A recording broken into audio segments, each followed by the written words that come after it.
Bonjour à tous et à toutes et bienvenue dans cette nouvelle vidéo. Aujourd'hui on se retrouve pour la petite review de Boruto Double Vortex. On est au chapitre 14. J'espère que ce chapitre vous a plu. En vrai il était très intéressant, même si on n'apprend pas plus de choses que ça. Mais justement on va le décortiquer, on va en parler ensemble. Donc les gars, si vous aimez ce genre de vidéo là, n'hésitez pas à me le dire en commentaire. N'hésitez pas aussi à vous abonner, de liker et de partager la vidéo si jamais vous aimez bien. Et sur ce les gars, let's go. Boruto est interrogé par Konohamaru. Il explique enfin ce que c'est les Shinjuego, comment ils apparaissent, comment ça se fait qu'ils ressemblent aux gens avec qui ils sont en contact, comme ce qu'il explique avec Sasuke et Moegi, mais il refuse de dire avec qui il travaille pour la sécurité de Kashin-Koji. C'est un peu normal puisqu'on sait même que Jura il recherche Kashin-Koji parce que c'est un atout beaucoup trop précieux, enfin il est trop dangereux pour Jura, parce que c'est sûrement l'un des seuls personnages de l'œuvre à pouvoir contrecarrer ses plans, tu vois, grâce aux 10 directions, au fait de pouvoir voir les futurs possible, il peut déjouer les plans de Jura, donc il faut qu'il reste en sécurité, tu vois, normal. Et en plus, on voit un passage que je trouve super intéressant où il y a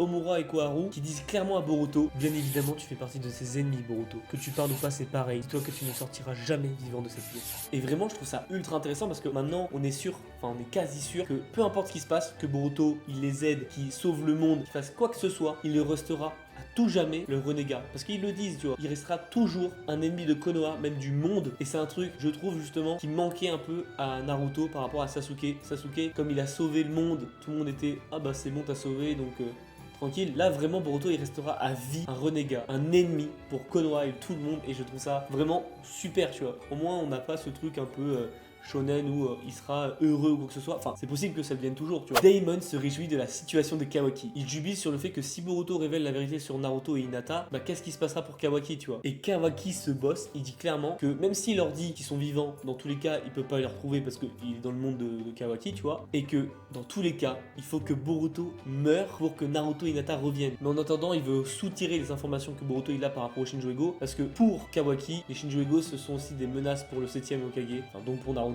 Donc en vrai c'est normal qu'ils réagissent comme ça. Boruto leur avoue que Hinata et Naruto sont encore en vie. Il dit clairement qu'ils sont encore en vie et qu'ils sont en lieu sûr, mais qu'il ne donnera pas plus d'informations que ça. Vous vous rendez compte que là Boruto il est en train de protéger Kawaki. Même Aida, Daemon et Kawaki ils savent même pas pourquoi il fait ça, ils ne comprennent même pas pourquoi. Et je trouve que depuis Double Vortex, la position de Boruto et de Kawaki elle a vraiment changé. Pas que grâce à l'omnipotence parce qu'ils ont changé de positionnement, mais aussi dans leur manière d'être. On sait au tout début c'était Kawaki qui était un peu solitaire, froid, dur, fort, tu vois, avec un passé, un passif assez conséquent qui était un peu ténébreux, et que c'était Boruto un peu la lumière, l'exemple, celui qui était là pour les autres. Et là justement avec Double Vortex, là j'ai l'impression que le fait qu'ils ont changé de positionnement, ils ont pris un peu du caractère de l'autre. Genre Boruto maintenant il est devenu un peu plus froid, un peu plus solitaire, et Kawaki lui au contraire il est là pour protéger, il respecte l'autorité alors que de base il respectait pas du tout. On voit qu'ils ont pris un peu de caractère de chacun, comme si leur positionnement avait vraiment changé. Enfin, je trouve qu'il y a un changement plus profond que juste de dire oh ils ont changé de positionnement, tu vois. Genre comme si les 3 ans qu'ils ont passé en ayant inversé leur positionnement, ça a vraiment impacté leur caractère, tu vois. Et puis en plus, on voit une scène exceptionnelle avec Boruto et Hibiki. Vraiment cette scène, je l'adore. Où Hibiki dit que ça fait 3 ans qu'il rêve de tabasser Boruto. Et Boruto il lui répond t'as vraiment rien à faire, je t'envie. Et là la tarte de Hibiki qui balance à Boruto, vraiment j'ai trouvé ça trop drôle. Vraiment comme je l'ai dit, il est devenu comme un Kawaki à l'époque, tu vois, en mode il a du caractère, il a vraiment quelque chose et je trouve ça trop drôle. Et en plus il est là, il le dit de façon blessante mais en même temps comme s'il l'avait, il l'enviait vraiment, tu vois. Genre là Boruto il est devenu insolent comme ce que Kawaki il est, tu vois. C'est ça que j'adore. Shikamaru est affecté par l'omnipotence. Justement les gars il commence vraiment à être impacté par l'omnipotence parce qu'il a des légers flashbacks de ce qui s'est passé avec Boruto dans le chapitre 7. Genre quand il a parlé avec Boruto sur le fait de l'omnipotence. Et donc maintenant Shikamaru il est persuadé que Boruto c'est Boruto Uzumaki, mais il ne comprend pas pourquoi. Il ne sait pas, mais il dit de mon fort intérieur, genre le plus profond de mon être, je le ressens, je le sais. Donc Shikamaru ce qu'il fait c'est qu'il demande en urgence à Ino de connecter Shikamaru et Boruto ensemble pour qu'ils parlent en télépathie, mais Ino refuse parce que elle veut pas compromettre non plus la situation que Shikamaru a déjà dans l'enceinte de Konoha. Et puis en plus, Ino elle comprend pas trop non plus ce qu'il fait son pote, tu vois. Donc Shikamaru il demande ensuite à Mitsuki de venir pour faire la suite de l'interrogatoire. Mais en fait c'est un stratagème pour pouvoir libérer Boruto pour qu'il se casse parce qu'il faut pas qu'il meure, tu vois. Shikamaru pour lui, Boruto il faut pas qu'il meure. Pour lui il est trop important, faut pas qu'il meure, il faut qu'il reste en vie. Donc Mitsuki détache Boruto et Boruto il s'enfuit en disant de toute façon vous n'êtes pas mes ennemis, si jamais j'ai besoin de vous je vous donnerai les infos et après c'est à vous de voir si vous voulez m'aider ou pas. Mais pour l'instant vous n'êtes pas du tout mes ennemis, j'ai autre chose à faire. ciao, il s'est vraiment cassé comme ça. Donc là, on sait déjà qu'au bout d'un moment, il y aura bien une team avec Mitsuki, Shikamaru, Sarada et Sumire, avec Boruto et Kashin Koji, parce qu'ils sont déjà un peu dans le truc de on l'aide, parce qu'on a confiance en toi finalement, tu vois. Genre, on sait que tu as des infos. Et puis le fait que Boruto se soit enfoui de Konoha, ce qui fait que ça pose un peu problème à Shikamaru par rapport à son statut de Hokage. Donc je pense qu'il sera sûrement destitué du fait d'être Hokage, parce que déjà, on voit bien qu'il n'est pas trop apprécié en vrai dans Konoha, tu vois. On voit bien que les vieux là, ils sont vraiment chiants de fou, ils sont en mode toi, il y a un problème. Et puis en plus, on voit bien que dans les statuts, il n'y a toujours pas Shikamaru de gravé. Je pense qu'en fait, Shikamaru, c'est pas réellement un Hokage, c'est un Hokage temporaire. Comme ce qui s'était passé avec Danzo. Donc je pense que pour l'instant, c'est pas vraiment acté. Et ils vont sûrement trouver un autre gars, ou alors ils vont trouver autre chose. Mais en tout cas, Shikamaru, là dans Konoha, il va devenir un peu. Il va se casser la gueule. Genre, il va partir. Je pense qu'il va y avoir un petit problème avec Shikamaru.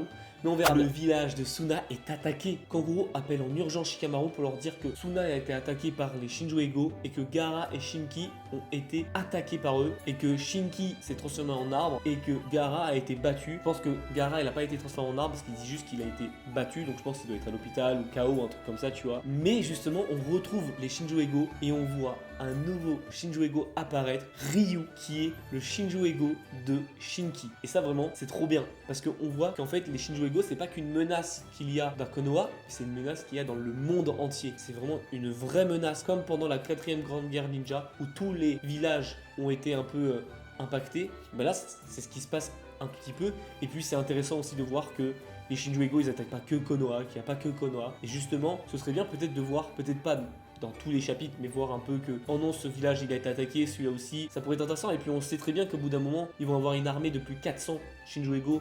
Donc il y aura sûrement des personnages de Naruto qui reviendront en forme Shinjo Ego et ce serait super intéressant, tu vois. Et puis ça donne enfin de la crédibilité à la menace. Parce que là on voit juste qu'ils défoncent Kawaki et certaines personnes, mais là dans d'autres villages, ils ont pas Boruto qui viennent les aider, tu vois. Donc là on voit vraiment qu'il y a une menace qui est vraiment pesante et ça c'est vraiment intéressant. Dans le prochain chapitre, on verra sûrement un chapitre presque dédié à Suna, je pense, parce qu'on verra comment Matsuri et Mamushi ont attaqué Suna. Bon après je suis pas sûr que Matsuri ait été à Suna parce que on sait qu'elle est partie chercher des informations par rapport à Kashin Koji sur le fait que Boruto il travaille avec quelqu'un. Donc je sais pas si elle sera là-bas, mais en tout cas on verra ce qui s'est passé, tu vois. On verra comment il a été battu, Gaara et Shinki, par qui, par quoi. J'espère que ce chapitre vous a plu. Je sais il était très court, très vide, mais après il n'y avait pas grand-chose à dire. En tout cas, pas de nouvelles choses qu'on a appris. Mais en tout cas, on a vu Hibiki, il y a eu Sakura aussi, mais bon, elle apparaît juste en 2 secondes et elle sert pas à grand-chose à part dire il a été soigné Inojin. On a vu Amado, mais il nous a rien appris d'autre. Bon, on a appris aussi que Jura c'était réellement l'incarnation de Jubi, mais en soi, ça avait déjà été démantelé, on le savait déjà. Donc en vrai, on n'apprenait pas grand chose, mais en tout cas, il était quand même intéressant. C'est un peu normal qu'au bout d'un moment, avec des chapitres comme on a eu dernièrement, c'était exceptionnel, les combats étaient incroyables. C'est un peu normal qu'on a un moment où, allez les gars, on se pose, on reprend un peu